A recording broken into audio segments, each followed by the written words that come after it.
un pas vers l'autre. Dans l'actualité également, ce soir, il y a la montée des tensions au Moyen-Orient.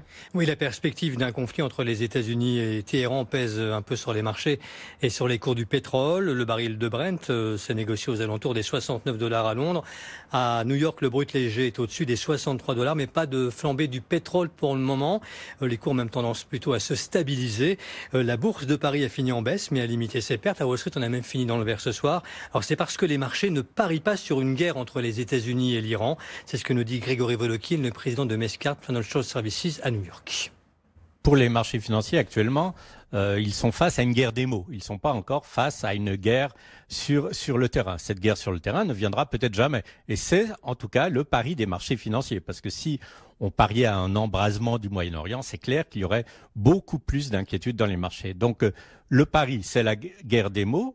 Il y aura sûrement de la part des Iraniens des actions ponctuelles, mais pour le moment, on ne pense pas qu'on va arriver à un embrasement total et c'est ce qu'on voit sur les marchés, même sur les marchés, je dirais, du pétrole. C'est vrai que le cours du pétrole monte, mais il monte franchement assez peu aujourd'hui. Si vous pensez que on a là des gros acteurs qui sont en jeu, pas seulement l'Iran, mais aussi l'Irak et puis le détroit d'Ormuz qui pourrait être bloqué par les Iraniens et tout ça. Donc, je dirais, pour le moment, le niveau d'inquiétude est totalement maîtrisable et maîtrisé par les marchés. À New York, le WTI a terminé ce soir en repli d'ailleurs de 0,4% à 62,81 $ le baril. Conséquence de la crise entre Washington et Téhéran, l'Iran a suspendu tous ses engagements internationaux sur le nucléaire. Les ministres des Affaires étrangères de l'Union européenne se retrouveront vendredi à Bruxelles pour discuter de la crise iranienne. Alors pour la France, une solution diplomatique est encore possible.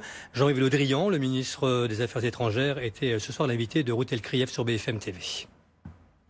Personne ne veut la guerre. Tout le monde dit ce n'est pas possible, il faut arrêter l'escalade, donc prenons les moyens pour le faire.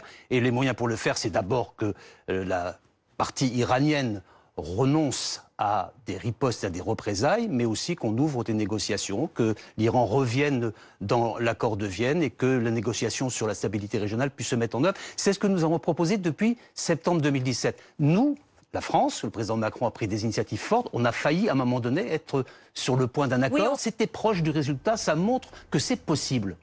Jean-Yves Le Drian, ministre des Affaires étrangères, il était l'invité de Ruth El-Krieff ce soir sur BFM TV. La France tente d'échapper aux sanctions